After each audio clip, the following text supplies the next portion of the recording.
So Chris, you just came back after it was 31 or 32 games, missing the beginning of the season from we'll call it lower body injury. Yeah, Um, bad one. I mean, if you want to be more specific, that's I don't think I'm allowed to, but I don't know if it's out there or not. Yeah, so I'll just stick with lower body. I mean, I know what it was, Okay. but Yeah. we'll keep it at that. So, I mean, how difficult was that rehab, knowing what that injury was? Yeah, that was. I mean, not luckily in 12 years I haven't had anything like that, and it's mentally taxing more than anything because you don't really know when you're going to feel right or when you're going to be strong enough. So, yeah, it was a lot. It happened with the 2-month-old at home too, and so I thank my wife a lot for taking care of her while I couldn't move for a couple months. So, and then coming out here, new situation since I've been home for 5 years too. So, it was tough. I mean, I've got a 4-year-old at home, and I've got a herniated disc, so I understand you. So it's definitely a pain in leg, body, whatever it is. Yeah, no, it's tough. And so you chose Colorado this time. You weren't picked up on waivers like you were previously. Yeah. So what made you choose Colorado? Just first, like my relationship with CMAC from 8 years ago. We had a couple of good discussions about opportunity up top, and then playing here. And then another thing was the distance between the AHL team and the NHL team being only an hour away, and then the city and people, Loveland, Windsor, Fort Collins, really nice area to live. So that, and then K-Mac watched me a lot on the East Coast too, because where he was prior to here.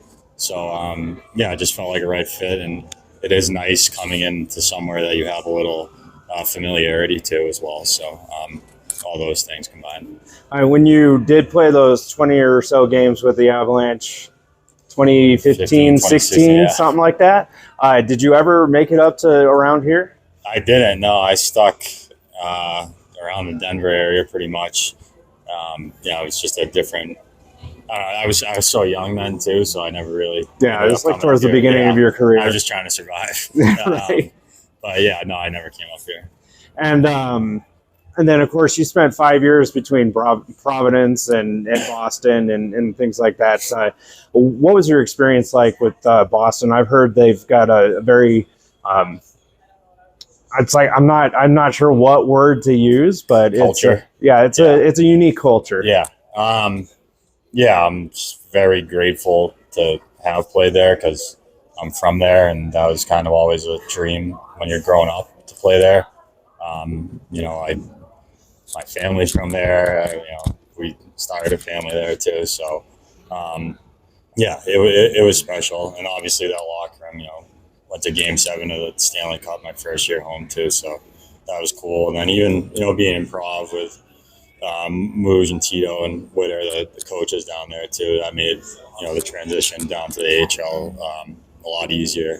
Got to work on my game, try to become a leader too. So it all worked out. And then I'm not too familiar with geography. I mean, I know generally where it is, but how far is the drive from Providence to Boston?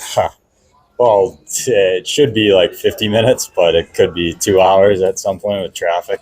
But yeah, it's close. And my parents' house is in the middle of Boston to Prov too, so I could stay there if I wanted. Made it easy. Yeah, it made it easy. Yeah. And then you've been described by the general manager, who literally just walked by, as a heavy hitter. Yeah. And a heavy player.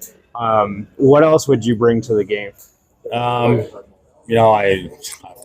had a tough bounce early, but like defensive responsibility, face-offs. I took a lot tonight. My timing was still off. I mean, 6 months, 8 months since a game. Right. But yeah, forechecking hard, and then obviously trying to lead young guys too as well. Since I turned into the old guy all of a sudden, so it's crazy. But no, more just like what K-Mac said, being hard on the puck and being hard on people. So.